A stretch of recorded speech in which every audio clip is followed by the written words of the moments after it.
حضور نے لوگوں کو بتلایا کہ تمہارا رب نا عاجزی کو پسند کرتا ہے، تمہارا رب سادگی کو پسند کرتا ہے، تمہارا رب انسانوں سے پیار کرنے والے کو پسند کرتا ہے۔ حضور سید عالم صلی اللہ علیہ وسلم نے ہمیں یہ سبق پڑھایا کہ زیادہ باتیں کرنے والے کو نہیں، اللہ سچ بولنے والے کو پسند کرتا ہے۔ بہت اونچے اور لمبے چوڑے دولت والے اور مالدار آدمی کو نہیں، بلکہ جو آدمی دیانتداری سے زندگی گزارے رب اس کو زیادہ محبوب رکھتا ہے۔ تو ہماری یہ جتنی بھی آزمائشیں ہیں، میلاد والے محبوب صلی اللہ علیہ وسلم نے نا یہ ساری ہماری دور فرما دی، ساری۔ آپ دیکھیں ہمارے ہاں ایک بیماری ہوتی ہے، وہ تکبر کی بیماری ہے، اور وہ صرف مالدار کو ہی نہیں ہوتا، بلکہ حضرت سعدی شیرازی فرماتے ہیں کہ میں نے بہت سارے جھکے ہوئے لوگوں میں تکبر دیکھا ہے۔ جو بڑا میٹھا بولتے ہیں نا، کئی دفعہ کہتے ہیں جی کیا بات ہے جی، سبحان اللہ ماشاء اللہ، بڑا میٹھا بولتے ہیں، تو یہ نہیں میٹھا نہیں بول رہے ہوتے، یہ آپ کو شیشے میں اتار رہے ہوتے ہیں۔ آپ نے کسی کی تعریف کرنی ہے تو پشت کے پیچھے کریں، وہ اصل تعریف ہے۔ آپ کوئی ایسا کام نہ کریں جس سے چھلکے لفظوں میں کہ میں نے کسی کو بنایا ہے، اس سے نا آپ کو خود محسوس ہوگا کہ میں حقیقت پہ زندگی نہیں گزار رہا، میں تو کوئی اداکاری کر رہا ہوں۔ اور جو لوگ کہتے کچھ اور ہیں کرتے کچھ اور ہیں تو وہ خود بڑے پریشان رہتے ہیں، وہ جانتے ہیں کہ یار یہ میں کہاں الجھ گیا ہوں۔ تو بھائی یہ جو بہت زیادہ ہمارے دلوں کے اندر چیز ہے، اور یہ ہر مقام پر بہت سارے لوگوں کو یہ چیز حاصل ہے، میں دیکھتا ہوں کہ درجہ بدرجہ ان چیزوں کا شمار ہے۔ کچھ کا خیال ہے کہ میری ڈگری زیادہ ہے، اور کچھ کا خیال ہے کہ مجھے عقل زیادہ ہے، کچھ کا خیال ہے کہ میری شہرت زیادہ ہے، تو کچھ کا خیال ہے کہ میری دولت زیادہ ہے۔ آہستہ آہستہ وہ الجھاؤ پیدا ہوتا ہے، کسی کا کچھ نہیں جاتا، وہ خود آدمی بے چین رہتا ہے۔ حال دیکھیں نا، یہ میری طرح کو بندہ آ جائے نا محفل میں، جس کو عادت ہے اسٹیج پہ بیٹھنے کی، اچھے لوگوں کی، بزرگوں کی، سادات کی بات نہیں کرتا، تو اس کو کبھی بیچارے کو پیچھے بیٹھنا پڑ جائے نا، تو وہ گردن اونچی کر کر کے نقیب محفل کو دکھاتا ہے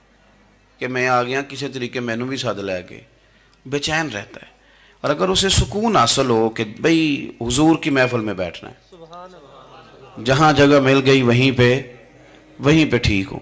اور وہ سکون کے ساتھ، دیکھو اس محفل کا مہمان خصوصی میں نہیں، حضرت بزرگ تو سرپرستی کاری رہے ہیں، میں نہیں، اس محفل کا تو مہمان خصوصی وہ بندہ ہے جس نے محفل سے پہلے یہاں جھاڑو دیا ہے، جس نے یہاں دریاں بچھائیں گی، جس بیچارے کی فوٹو بھی کوئی نہیں آئی، وہ مہمان خصوصی ہے۔ اور اس محفل کا تو وہ مہمان خصوصی ہے جو چپ کر کے کہیں کونے میں بیٹھا ہے، اس کو کوئی دلچسپی نہیں کہ کوئی مجھے بھی جانے گا، کوئی مجھے بھی پہچانے، اسے تو اتنا پتہ ہے کہ میں اپنے پیارے حبیب کی تعریف سننے کے لیے آیا ہوں۔ آپ اپنے اس طرح آپ کا ذوق دوبالا رہے گا اگر آپ عاجزی کے ساتھ، انکساری کے ساتھ، رب رسول کی رضا کے لیے کسی جگہ بھی آپ اپنے آپ کو سیٹ کر لیں گے تو ماحول آپ کا ٹھیک رہے گا، ورنہ آپ الجھاؤ کا شکار ہیں، ورنہ آپ پریشان ہیں، ورنہ آپ تکلیف میں، ورنہ آپ آزمائش میں۔ بخاری شریف میں حدیث ہے، قاضی ایاز مالکی رحمۃ اللہ علیہ نے بڑی تفصیل سے لکھی ہے، راوی حضرت انس بن مالک ہیں۔ ایک بندہ بڑی دور سے آیا نبی پاک صلی اللہ علیہ وسلم کی زیارت کے لیے، بڑی دور سے۔ عرب کے جو سردار ہوتے تھے ان کے بڑے ناز نخرے ہوتے تھے، وہ خیر آج بھی ہیں، پروٹوکول کا ماحول آج بھی، یعنی وزیر صاحب کے آگے دو چار گاڑیاں نہ ہوں تو ان کو مزہ ہی نہیں آتا،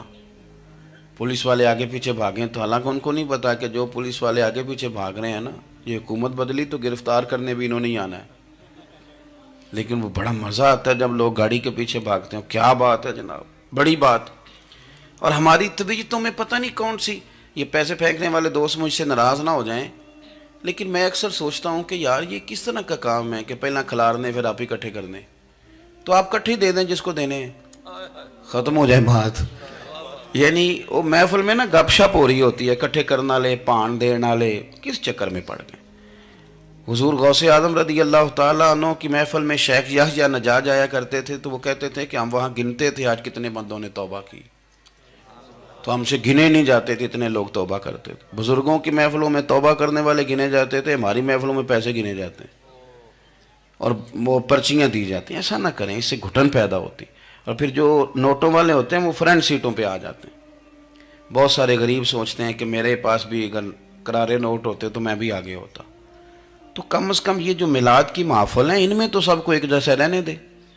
یہاں تو امیر غریب کا فرق نہ ہو، اس کو تو مہربانی کریں۔ تو نبی پاک صلی اللہ علیہ وسلم کی خدمت میں وہ شخص بڑی دور سے آیا، تو عرب کے بادشاہوں کا مزاج تھا، پروٹوکول بڑا چاہتے تھے، ان کا تو یہ طریقہ تھا کہ حکمرانی کرنی ہے جیسے بھی ہو۔ اگر کسی غلام نے دھوپ میں بندھا رہ گیا، اونٹ اور چھاؤں میں نہیں باندھا تو درے مارتے تھے، اور اگر اس نے کھول کے باندھ دیا تو پھر بھی مارتے تھے، کہتے تھے اتنا سیانا ہو گیا تو انہیں پوچھا ہی نہیں، خود بخود ہی باندھ دیا۔ وہ شخص حضور کی بارگاہ میں آیا، اور بہت سارے لوگوں کے پاس کیونکہ وہ جاتا تھا اپنے سربراہ کا پیغام لے کے، تو وہ کانپ رہا ہے جب حضور کی بارگاہ میں گیا، ڈر رہا ہے۔ اب ذرا بات کو سمجھنا، نبی پاک صلی اللہ علیہ وسلم نے اس سے فرمایا کیوں ڈرتے ہو؟ سادہ آدمی ہے، دیہاتی ہے، بدو ہے۔ اللہ کے رسول نے تھپ کی دی، کیوں ڈرتے ہو؟ تو کہتے ہیں حضور مجھے آداب نہیں آتے اور مجھے ڈر آتا ہے، کوئی بات اگر ایسی ہو گئی، آپ مدینے کی حکومت کے سربراہ ہیں، تو کہیں آپ ناراض نہ ہو جائیں۔ حضرت انس بن مالک فرماتے ہیں بات کہاں کی تھی، پہنچ کہاں گئی؟ جب اس نے یہ کہا نا کہ آپ تو حکومت کے سربراہ ہیں، کہیں کوئی غلطی نہ مجھ سے ہو جائے، تو نبی پاک کی آنکھوں میں آنسو آ گئے، حضور رونے لگے، اور نبی پاک صلی اللہ علیہ وسلم فرمانے لگے نہ بھائی، تو کسی حکومت کے سربراہ کے پاس نہیں آیا، نہ تو اس بیٹے کے پاس آیا ہے جس کی ماں گوشت کے خشک ٹکڑے کھا کے بھی گزارا کر لیتی۔ میں تو ایک غریب ماں کا بیٹا ہوں۔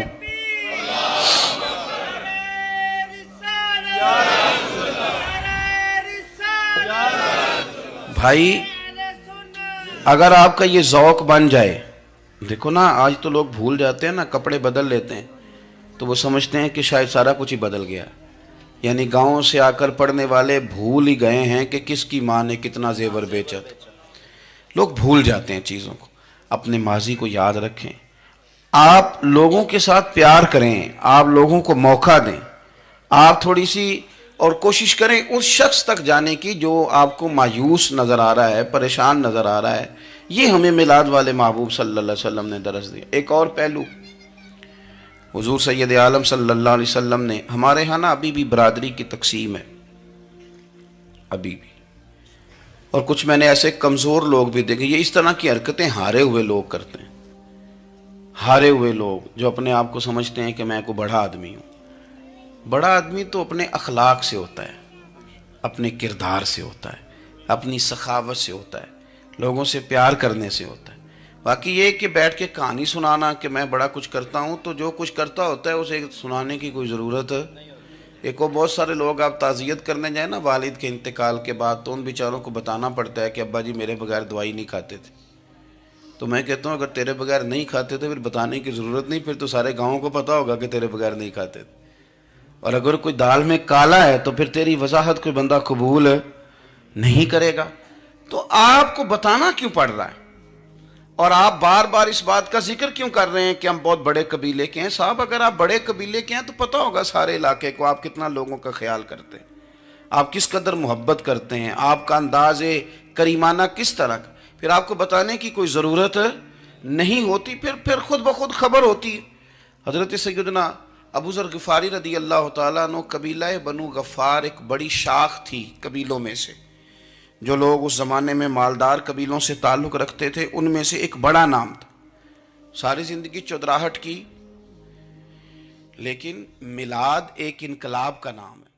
میں میلاد، انسان کی ایک مخصوص طبیعت ہوتی ہے کہ کسی بھی ایک چیز کی بے چینی، اضطراب اسے ہر طرف سے ہی بے چین کر دیتا ہے۔ کسی محفل میں آپ جائیں اور آپ دیکھیں نا کہ آپ کے گلے کا کوئی ایک بٹن ٹوٹ گیا ہے، ویسکوس میں ایک چیز کی کمی آ گئی ہے، تو باقی کسی بندے کو خبر بھی نہ ہو کہ اس کا کرتے کا ایک بٹن ٹوٹا ہوا ہے،